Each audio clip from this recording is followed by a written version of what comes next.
नमस्ते दोस्तों। घटना तमिलनाडु के तंजावुर की है। वहाँ बीते दिनों एक स्कूली छात्रा ने आत्महत्या कर ली। ये सुनकर आपको लगा होगा कि बहुत सारे भारत में इस तरह की घटनाएं घटती हैं, बहुत सारे बच्चे आत्महत्या कर लेते हैं। आखिर इसमें क्या खास है? खास ये है कि वो छात्रा एक ईसाई मिशनरी स्कूल की छात्रा थी और उन्हीं के हॉस्टल में रहती थी। कुछ दिन पहले उसका एक वीडियो वायरल हुआ जिसमें उसने कहा कि उसके ऊपर उसके प्रिंसिपल, उसके हॉस्टल की जो वार्डन है, वो ईसाई धर्म अपनाने के लिए दबाव डाल रही है और अलग अलग तरह से उसे प्रताड़ित कर रही है। इस वीडियो के बाद कोई कार्रवाई नहीं हुई। अंततः बीती 9 जनवरी को उस लड़की ने आत्महत्या कर ली, जहर खा लिया। आज ये मुद्दा लोगों की जुबान पर है, लेकिन क्या ये एक ही मामला है?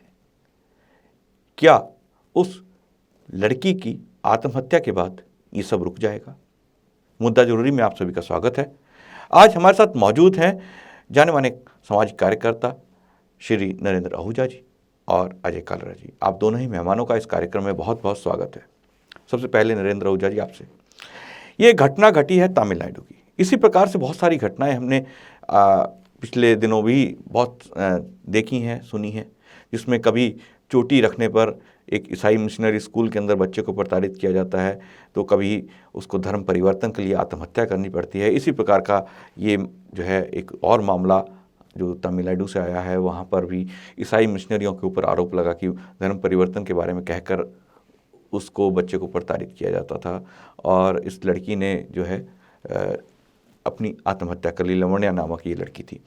तो आप इसको क्या देखते हैं? जो बच्चे ईसाई मिशनरी स्कूलों में जाते हैं, उनको ईसाईयत अपनाने के लिए किस प्रकार से प्रताड़ित किया जाता है, इस पर थोड़ा सा आप प्रकाश डालें। अमित जी, ये एक बहुत बड़ी समस्या का एक छोटा सा अंश मात्र है जो हमें दिखाई देता है, जिसको हम टिप ऑफ द आइसबर्ग कह सकते हैं। अर्थात समस्या बहुत बड़ी है और छोटी छोटी घटनाएं, हालांकि ये घटना तो बहुत बड़ी हो गई कि उस लड़की को आत्महत्या करनी पड़ी, आत्महत्या करने के लिए मजबूर होना पड़ा। जो बड़ी समस्या है जिसके ऊपर हमें चर्चा करनी है या कर रहे हैं या करनी चाहिए, जिसके ऊपर अब देश की सबसे बड़ी पंचायत संसद को भी सोचने के लिए मजबूर होना चाहिए, उस बड़ी समस्या का नाम है ईसाई धर्मांतरण। एक छोटा सा गीत गाया था हमारे स्वामी श्रद्धानंद जी की पुत्री ने, ईसा ईसा बोल तेरा क्या लागे है मोल। उस एक छोटे से गीत को सुन करके उस समय उनके शरीर में जो सिहरन दौड़ी और उन्होंने उस समस्या के मूल को पकड़ा कि मेरे देश में ये क्या हो रहा है। ईसा को राम और कृष्ण से ऊपर बतलाने का प्रयास हो रहा है और मेरे बच्चों को शिक्षा के नाम पर ये क्या परोसा जा रहा है, किस प्रकार से ईसाई धर्मांतरण शिक्षा के नाम पर किया जा रहा है। तो उस समय उन्होंने गुरुकुलीय शिक्षा व्यवस्था और कन्या पाठशालाओं की स्थापना की थी। आज जो ये घटना हुई है, ये मेरे देश में ईसाई धर्मांतरण की बहुत बड़ी समस्या पर चिंतन के लिए हम सभी को विवश करती है। 3 भागों में मैं इसे बांटूंगा। ईसाई धर्मांतरण को 3 भागों में बांटता हूं। पहला संस्कृतिकरण करते हैं, फिर उसके बाद उसका विस्तार करते हैं और तीसरा वह प्रभुत्व जमाने लगते हैं। ये क्या है? जैसे एक छोटा सा पौधारोपण कर दिया, फिर उसको पालते पोसते रहे, वो थोड़ा सा बड़ा वृक्ष हो गया, सामान्य वृक्षों के समान दिखाई देने लगा, फिर वह एक बहुत बड़ा वट वृक्ष बन गया जिसके नीचे कोई और घास या दूब भी पनप नहीं सकती है। मैं इसको थोड़ा सा विस्तार में बतला देता हूं। सबसे पहले पौधारोपण कैसे करते हैं। ईसाई मत की मान्यताओं को, प्रतीकों को, सिद्धांतों को, पूजा विधि को बड़ी चतुराई के साथ छिपा करके स्थानीय मतों की मान्यताओं से मिला करके मिलता जुलता हुआ करते हुए वे आपके बीच में प्रवेश करते हैं। जैसे पंजाब की मैं एक समस्या बताता हूं। आर्य समाज सेक्टर 18, हम चंडीगढ़ में बैठे हुए कार्यक्रम में थे कि हमारे एक साथी ने आकर के सूचना दी कि आचार्य जी अपना प्रवचन जल्दी समाप्त कर लेना, हमें एक स्थान पर चलना है। मैंने पूछा क्या? कहने लगे बगल में एक क्लब है, वहां पर चंगाई सभा हो रही है। मैंने चंगाई सभा ठीक है, करते हैं लोग, हम भी अपना प्रचार कर रहे हैं, वह भी शायद अपना प्रचार कर रहे होंगे। कहने लगे नहीं आचार्य जी, स्थिति कुछ गंभीर है, आप हमारी बात को सुने और माने और चलें। हम सभी वहां साथी पहुंचे तो हमने देखा कि गंभीर व्याधियों से मुक्त करने का एक आश्वासन देते हुए पवित्र जल कह करके, कुछ पानी की बूंदें पिला करके, हिंदू भाई बहनों को जो गरीब हैं, दलित हैं या रोगग्रस्त है, उन्हें उन बीमारियों से छुटकारा दिलाने के नाम पर वह उनका ईसाई धर्मांतरण कर रहे थे। वहां जाकर के वह स्थिति देख जी करके हमारे बिल्कुल रोंगटे खड़े हो गए। बोलते थे ओम कृष्णाय नमः और बोलते थे ओम नम माता मरियम। अब ये बतलाइए कि क्या ये मंत्रों का, इस ईसाई नामों का, ईसाई प्रतीकों का भारतीयकरण करके हमारे बीच में घुसा देने का ये प्रयास नहीं है? जी त्योहार देख बिल्कुल लीजिए नरेंद्र जी, ये पूरा। आपने बिल्कुल बहुत एक अहम मुद्दा कि हमारे जो मंत्र हैं उनको अपना बताकर उनको जो है एक तरह से नया रूप एक देकर, या उनको कह लीजिए छद्म वेश में उनको एक कहा जाता है कि आप धीरे धीरे उनके दिमाग में डाला जाता है कि ओम का जाप करें, उसके साथ में ईसाई जो है अपने जो उनके जिनको वो पूजते हैं या उनके जो मंत्र हैं या जो भी चीज़ें हैं उसको उसको साथ लगा देते हैं।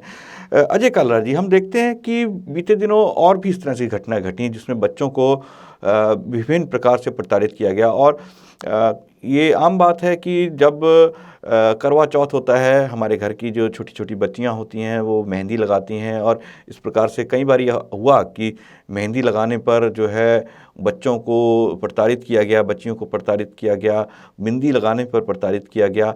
लेकिन हमारे समाज का एक तबका वो भी है जो इन सब चीज़ों को इग्नोर करने के लिए नई नई बातें घड़ना आरंभ कर देता है। वो कहता है कि हिजाब पहनकर स्कूल में जाने वालों पर भारत में प्रतिबंध है, इस चीज़ों को अंतर्राष्ट्रीय स्तर पर उठाया जाता है, उसके ऊपर बात होती है, भारत की छवि को बिगाड़ने की चीज़ें होती हैं। लेकिन जब हम देखते हैं कि ईसाई जो हैं वो हमारे स्कूलों में हमारे बच्चों को जो चीज़ें परोस रहे हैं, जो कर रहे हैं, हाल ही में हरियाणा की एक घटना घटी, वहाँ पर रामलीला में जो है हमारे जो आराध्य हैं उनके अपमान किया गया, इस तरह की चीज़ें जो हम देखते आ रहे हैं, उसके ऊपर वो वर्ग कुछ नहीं बोलता।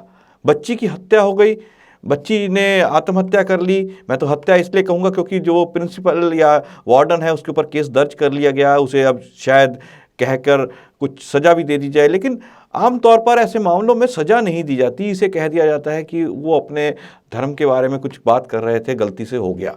तो इसके लिए आप किसे दोषी मानते हैं कि उस बारे में हम एक बात करते हैं उसके बाद सब शांत हो जाता है? इसके अंदर सबसे बड़ा सर मैं दोष जो देना चाहूंगा हमारा सिस्टम ही है सर। जैसे आप बात कर रहे हैं, इसके अंदर अधिकतम सजा जो है 6 माह और अधिक से अधिक 3 साल की सजा है। उसके अंदर इनको बचाने के लिए इतने लोग वहां खड़े हो जाते हैं, तो गवर्नमेंट को ना चाहते हुए भी इनको रिहा करना पड़ता है जो ईसाई धर्मांतरण का कार्य चला रहे हैं। मैं इसके पीछे एक सबसे बड़ा कारण एक और मानता हूं, जो विदेशी फंडिंग हो रही है। आज भी ये सही कह रहे हैं अभी भाई साहब जो बात कर रहे थे ओझा जी, ये बहुत पुरानी समस्या, ये नई नहीं है। एक छोटा सा अंश आज हमारे सामने आया है कि उस बच्ची ने आत्महत्या कर ली तो ये केस सामने आ गया। ऐसे दिन में रोज मैं जहां तक समझता हूं हजारों केस हमारे इस देश के अंदर हो रहे हैं। तो सबसे पहले तो इसके अंदर ये सजा का प्रावधान जो है इसको और सख्त करना होगा, और हमें अपने बच्चों को, जैसे अभी भाई साहब बता रहे थे, गुरुकुली पद्धति जो है, हमारी इतनी अच्छी व्यवस्थाएं जो चल रही थी उनको जो तहस नहस करने का कार्य किया है, ये सारा का सारा ईसाई और मुस्लिम लोगों द्वारा किया गया है। आज हमारे अंदर यहाँ जो जनसंख्या का अनुपात मैं आपको अभी बता देता हूँ, 79% हिंदू रह गए हैं, लगभग 16% जो है इस्लाम धर्म को मानने वाले हो गए हैं, और ईसाइयों की संख्या बढ़ते बढ़ते 3 से 5% के बीच में होती जा रही है। क्यों? आप कोई भी स्टेट उठा लीजिए, चाहे वो केरल उठा लीजिए, चाहे आप वो अरुणाचल उठा लीजिए, चाहे आप हरियाणा उठा लीजिए, चाहे आप यूपी उठा लीजिए, इनको वहां पर बकायदा एक तरह से सबसे बड़ी चीज क्या है अमित जी, मैं मानता हूं अगर किसी की आर्थिक जरूरतें पूरी की जा रही हैं तो वो धर्म परिवर्तन जरूर करेगा। इनको अभी यूपी का भी अभी रिसेंटली एक केस सामने आया है, आप लोगों ने भी शायद पढ़ा होगा। 12,000 रुपए प्रति माह उनको एक तरह से प्रति माह, एक तरह से आपको हम अनुदान राशि कह सकते हैं, या आपको सहायता राशि देंगे, साथ में आपके घर में कोई बीमार पड़ता है उसको देंगे। और देखो एक और बड़ी विडंबना, जहां पर ये घटना हुई वहां के शिक्षा मंत्री ये कह रहे हैं कि इसका जो है राजनीतिकरण न किया जाए। मुख्यमंत्री जी से पूछा जा रहा है कि यहाँ और भी ऐसे केसेस चल रहे हैं, तो स्टालिन वहां के जो तमिलनाडु के चीफ मिनिस्टर हैं उन्होंने इस बारे में बात करने से ही मना कर दिया है। तो ये कितनी बड़ी विडंबना है कि हमारे देश के अंदर इस तरीके से बच्चों को, बच्चियों को प्रताड़ित किया जा रहा है, चाहे वो धर्म के नाम पर हो, जैसे अभी आप कह रहे थे कि मेहंदी लगाने के लिए, कभी जनेऊ पहनने के लिए, कभी चोटी के लिए। तो क्या हम लोग इन्हीं स्थितियों में रहेंगे? इसके लिए तो हमें कहीं ना कहीं अपने आप को स्ट्रॉन्ग करना होगा, बच्चों को भी अवेयर करना होगा, मेरा ये मानना है। जी बिल्कुल। ये जो बात है कि सबसे पहले तो ये जो ईसाई मिशनरी बोर्डिंग स्कूल्स बनाते हैं जिसमें ये बच्ची भी पढ़ती थी, उस स्कूल का नाम था Saint Michael's home boarding, girls home boarding school. तो इस प्रकार के जो बोर्डिंग स्कूल्स हैं इनमें उन बच्चों को लाया जाता है जो आदिवासी क्षेत्रों में रहते हैं और अपनी परंपराओं के साथ जुड़े होते हैं और बहुत अच्छे से जुड़े होते हैं, वो चीज़ों को मानते हैं। तो सबसे पहले तो उनको उनकी परंपराओं से काटा जाता है, उनके धर्म से काटा जाता है, उनकी जो आस्थाएं हैं उनसे दूर किया जाता है। उन्हें बताया जाता है कि आप ये जो कर रहे हैं ये सब एक ढकोसला है, एक अंधविश्वास है, और आपको इसके अलावा आपको बाइबल पढ़ना है, बाइबल में चीज़ों को विश्वास करना है, आपको ईसाई धर्म के ऊपर विश्वास करना है, बाकी सब जो आप कर रहे हैं वो सब मिथ्या है, क्योंकि ईसाई धर्म ही एक ऐसा धर्म है। और एक चीज़ और सबसे बड़ी बात ये कि उसमें हम विदेशों से जो लोग आते हैं, विदेशों से ईसाई मिशनरीज आते हैं, उनको देखकर कई बार लोग ये देखते हैं कि ये गोरा भारत में आया है तो कोई बात होगी, कोई बात कह रहा है तो उसे सुनना, क्योंकि हमारे भारतीयों की शायद मानसिकता बन गई है कि विदेश से कोई आएगा बात करेगा तो शायद वो हमसे अच्छी बात करेगा।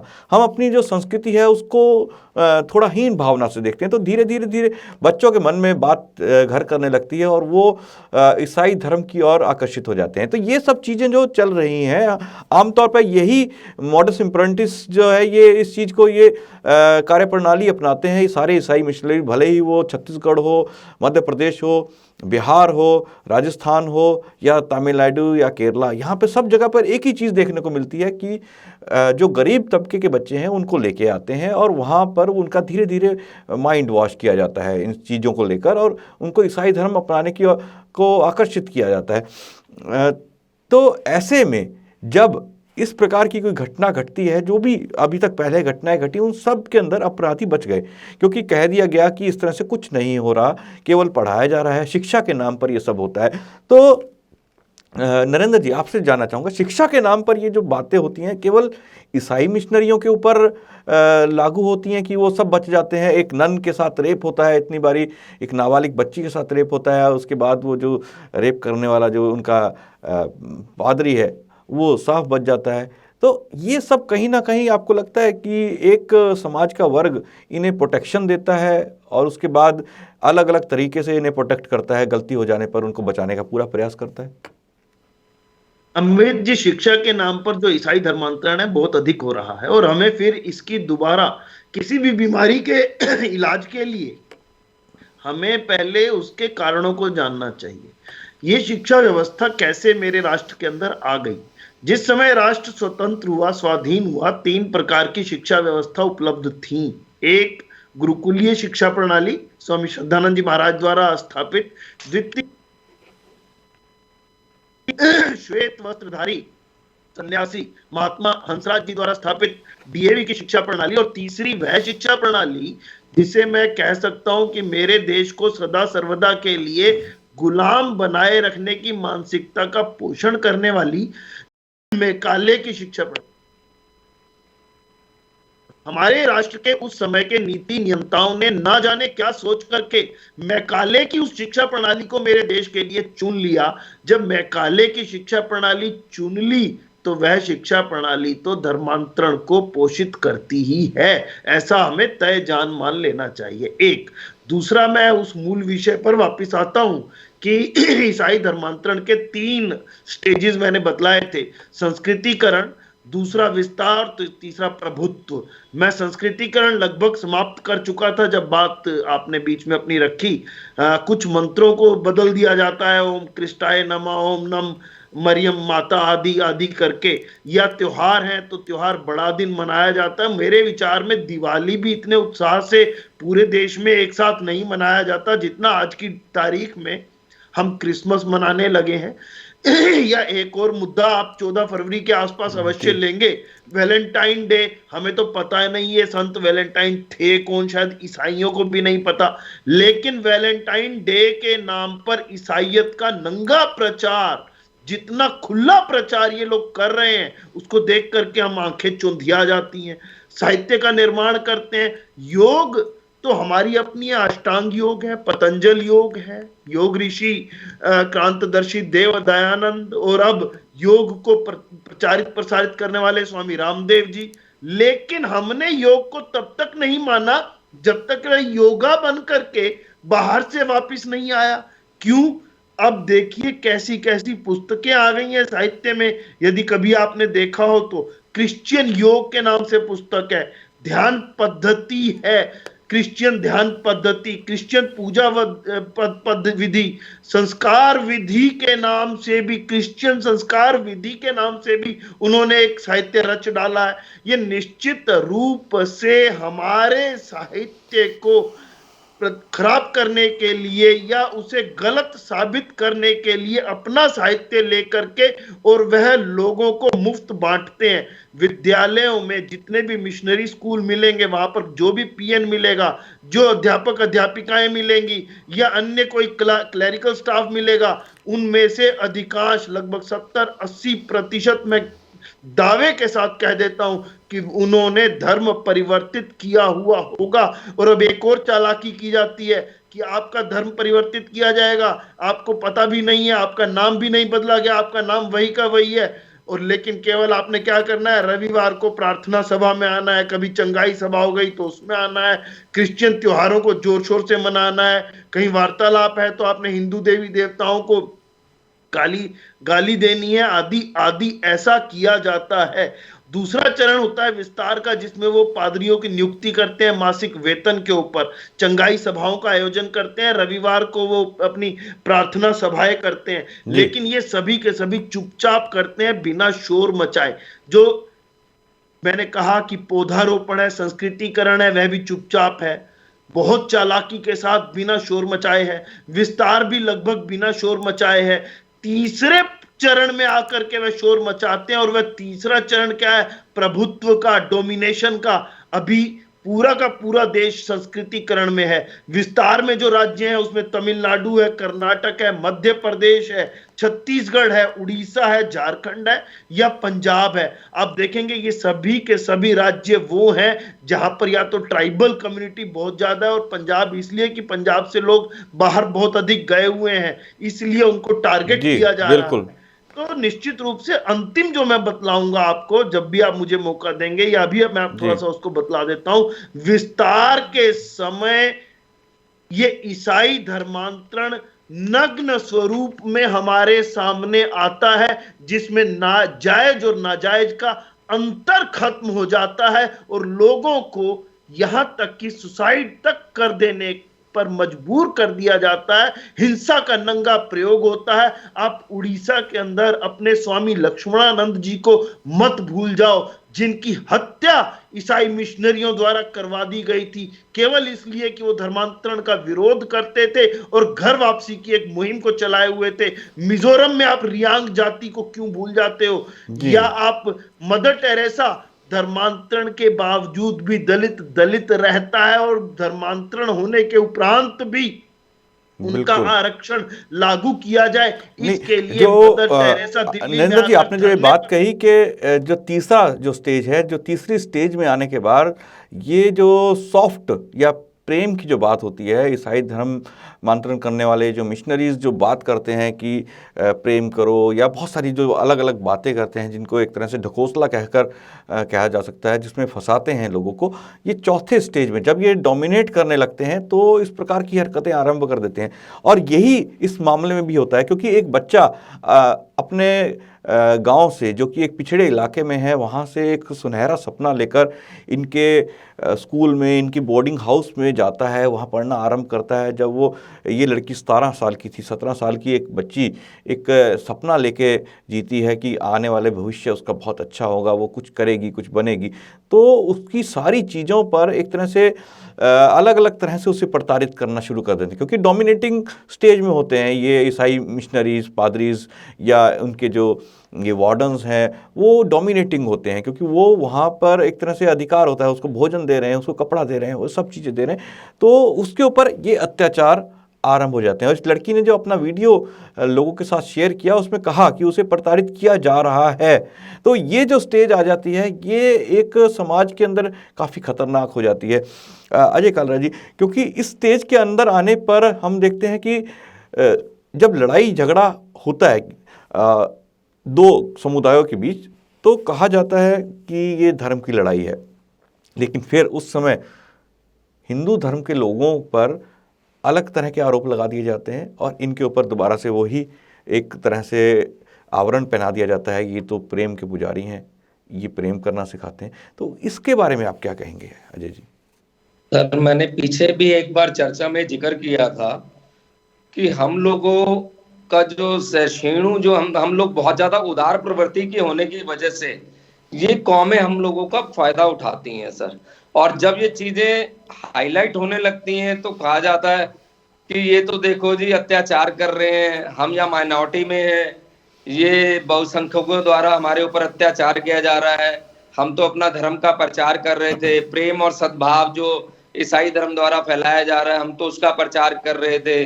तो ये चीजों को तो रोकना ही पड़ेगा सर, नहीं तो हम लोगों का पतन निश्चित है आने वाले टाइम के अंदर।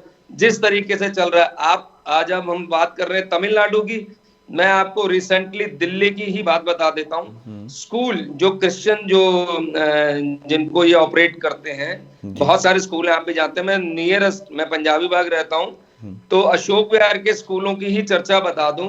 वहां बच्चों के एडमिशन के लिए कुछ अच्छे नामी गिरामी स्कूल है, मैं नाम नहीं लेना चाहूंगा, उसके अंदर लोगों को ये बोला जाता है कि आप अगर ईसाई धर्म का आप पालन करना शुरू कर देंगे तो आपके बच्चे का एडमिशन हो जाएगा। कितनी छोटी सी बात है, जैसे अभी आहूजा जी बता रहे थे कि हमारा संस्कृतिकरण को चेंज कर देना।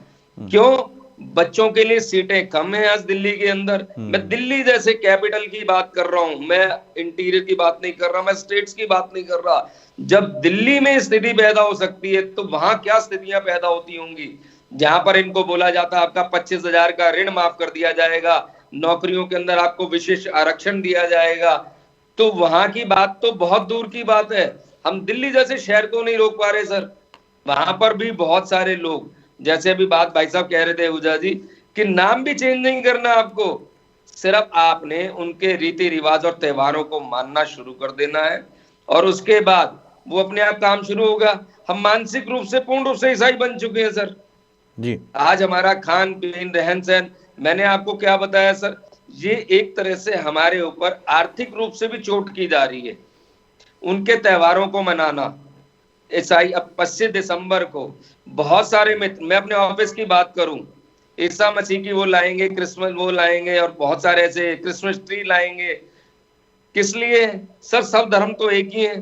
तो ये हमारे ऑफिस के स्टाफ द्वारा भी मुझे जवाब दिया जाता है कि सर कोई ऐसी बात नहीं है, सारे धर्म एक जैसे हैं। अब उनसे पूछा जाए अपने धर्म के बारे में जानकारी नहीं, कितना उनका मानसिक परिवर्तन हो चुका है जी। सिर्फ इन चीजों के द्वारा धीरे धीरे वो चीजें इनके अंदर इस तरीके से डाली जा रही हैं कि हम लोग उन चीजों को अपना रहे हैं और कितना बड़ा व्यापार बनता जा रहा है। वही फंडिंग, अब आप गुड़गामा से अगर आप आ रहे हैं तो आप धोला को आके चौराहे पे खड़े हो जाइए आप, अब तो रेड लाइट फ्री हो गया है, जिस दिन रेड लाइट फ्री नहीं था वहां पर आपको बाइबल फ्री में दी जा रही है सर जी। साहित्य का प्रचार, मैं दिल्ली की बात कर रहा हूँ, मैं अदर स्टेट्स की तो बुरा छोड़ दीजिए आप, हरियाणा का भी पिछले हफ्ते की आपको मैं बात बता दूं, गांव के अंदर बहुत सारी फैमिलियों का इन्होंने ईसाई धर्मांतरण का एक कैंप लगा रखा था पिछले 7 दिनों से। उसके अंदर कुछ वहां के लोकल लोग इकट्ठे हुए, उसमें विश्व हिंदू परिषद को बुलाया, कुछ आरएसएस के लोगों को, आर्य समाज के लोगों को बुलाया गया, तो उनके द्वारा उन लोगों को तो समझाया गया, मगर इतना ज्यादा ब्रेन वॉश किया जा चुका था उनका, उन्होंने कहा नहीं नहीं आप अभी पहले हमें समझने दीजिए। और इनको जो वो कर रहे थे धर्म परिवर्तन, कुछ लोग आए हुए थे वहां पर, उनको जब लेके जाने लगे पुलिस, तो गांव वालों ने विरोध शुरू कर दिया उनका कि नहीं नहीं इनको छोड़ दो, इनका कोई कसूर नहीं है। तो ऐसी स्थितियां जब मेरे इस देश में पैदा होंगी तो हम अपने आप को कहाँ खड़ा पाएंगे। ये आज की घटना नहीं है, इसके लिए तो मैं एक सीधी सी बात बोलूंगा कि बिल्कुल ये हमारा धर्म परिवर्तन बंद होना चाहिए। संसद को भी इस विषय पे कदम उठाने चाहिए, सख्त सख्त कानून बनने चाहिए, तभी हम अपने इस देश को बचा पाएंगे। नहीं तो हम लोग उसी जो आज चर्चा कर रहे हैं यही चर्चा ही करते रह जाएंगे। बिल्कुल यही रहेगी। बिल्कुल, आपने बहुत अहम बात कही कि ये जो चर्चाएं हैं कहीं चर्चा ही ना रह जाए, क्योंकि अभी हम सब के दिमाग में यही होगा आखिर हम चर्चा कर रहे हैं इसका लाभ क्या। लेकिन चर्चा करने का लाभ ये है कि कम से कम हम अपनी सरकारों पर, अपने द्वारा चुने गए प्रतिनिधियों पर ये दबाव डाल सकते हैं, अपने क्षेत्र के लोगों पर ये दबाव डाल सकते हैं कि अगर ऐसी घटना घटती है तो उसके खिलाफ आवाज़ उठाई जाए, उसके खिलाफ कानून बनाई जाए। क्योंकि आमतौर पर इन घटनाओं को हम माता पिता या तो इग्नोर कर देते हैं, क्योंकि इस बच्चे के मामले में भी यही हुआ कि लावण्या ने एक अपना वीडियो जारी किया, उसके बाद उसको इग्नोर कर दिया गया, उसके बाद फिर उसे प्रताड़ित किया गया। अगर उसके माता पिता उस स्थिति में होते या लोग उसका विरोध करते, उसके बच्ची को बचाने के लिए आगे आते, तो शायद आज लावण्या जिंदा होती। तो ये एक लावण्या की बात नहीं है, ऐसे बहुत सारे केस हैं जो रिपोर्ट ही नहीं हो पाते, जो पता ही नहीं चल पाते, बच्चे डिप्रेशन में चले जाते हैं, बच्चे बोल ही नहीं पाते, छोटे बच्चों को समझ में नहीं आता कि क्या हो। और कई बार इन मामलों में लड़कियों के साथ शोषण तक होता है और वो बोल नहीं पाती, सामाजिक जिसे कह लीजिए एक तरह से शर्म के कारण या बहुत सारे बंधनों के कारण वो बोल नहीं पाती कि समाज में वो क्या मुंह दिखाएंगी कि वो कहाँ गई थी एक सपना लेकर, और उसके बाद ये ईसाई मिशनरियों ने क्या किया। क्योंकि ईसाई मिशनरी एक ऐसा ताना बाना उस बच्चे के आसपास बुन देते हैं। हम जब बड़ा व्यक्ति जो है वो उस इंद्रजाल में या उस माया जाल में फंस सकता है, तो बच्चा तो बहुत आराम से फंस जाता है, क्योंकि उसका एक दिमाग एक तरह से स्लेट की भांति होता है, उसके ऊपर क्या लिख दिया जाएगा, क्या लिख सकते हैं, वो सब इन ईसाई मिशनरियों को पता है। वो मानसिक रूप से उसके साथ खेलते हैं। जो बच्चे अपने संस्कारों को लेकर काफ़ी मजबूत होते हैं, जिनके माता पिता ने उनको अच्छे संस्कार और उनको काफ़ी मजबूत एक तरह से आधार दिया होता है, तो वो बच्चे कहीं ना कहीं ऐसे स्कूलों में, ऐसे स्थानों पर जाकर जो है वो या तो डिप्रेस्ड हो जाते हैं या फिर वो परेशान होते हैं, क्योंकि उन्हें पता चलता है कि जो उन्होंने आज तक समझा अपने परिवार में, अपने माता पिता से, अपनी संस्कृति से, उस सबको यहाँ पर गलत बता दिया गया। और देखने वाली बात यह है कि वो हमारे आराध्य जो हैं उनको अलग रूप से दिखाते हैं और अपने जो जिसे कह दीजिए कथित रूप से जो संत हैं उनको अलग तरह से दिखाते हैं, जबकि चीज़ें वही हैं, चमत्कार उसी तरह से दिखाए जाते हैं, चमत्कार की बात की जाती है। तो ये सब चीज़ें बात वही होती है, लेकिन हम चर्चाएं करके रह जाते हैं। ये एक बहुत ही अहम मुद्दा है, क्योंकि बच्चे हमारे समाज का एक वो अंग है जो आने वाले समय में हमारा भविष्य बनेंगे। और अगर हमारा भविष्य इन ईसाई मिशनरियों के हाथ में चला गया, ये इन ईसाई मिशनरी हमारे अगर इस भविष्य का शोषण किया, उसका धर्म परिवर्तन कर दिया, तो इस देश का क्या होगा, ये एक बहुत ही अहम सवाल है। नरेंद्र आहूजा जी, आप हमारे साथ इस चर्चा में जुड़े, आपने बहुत ही एक अहम तरीके से बताया कि किस प्रकार से ईसाई मिशनरी किस स्टेजेस में जो है इस धर्म परिवर्तन को करते हैं और किस प्रकार से ये अपनी पूरी चाल चलते हैं कि धीरे धीरे वो डोमिनेट करते हैं और उसके बाद डोमिनेटिंग स्टेज में आने के पर ये उग्र हो जाते हैं, और जिसका खामियाजा हम इस लावण्या के केस में देखने को मिलते हैं, जहाँ पर उस बच्ची को अत्याचार सहना पड़ा और आखिर में उसको आत्महत्या करनी पड़ी। या फिर बहुत सारे ऐसे केस हैं जहाँ पर बच्चों ने आत्महत्या की, इससे पहले भी हुआ है। और अजय कालरा जी, आपने भी अपने जो विचार रखे, बहुत अहम विचार रखे, बताया किस प्रकार से हमारे समाज के अंदर हमें आवश्यकता है क्या करने की। आप दोनों ही मेहमानों का इस कार्यक्रम में जुड़ने के लिए बहुत बहुत धन्यवाद। लेकिन ये चर्चा यहीं ख़त्म नहीं होती, इसको हम जारी रखेंगे, क्योंकि ये एक अहम मुद्दा है, हमारे देश के साथ, हमारी संस्कृति के साथ जुड़ा। और आज समय हुआ है आपसे विदा लेने का। दोस्तों, मुझे दीजिए आज्ञा। नमस्ते।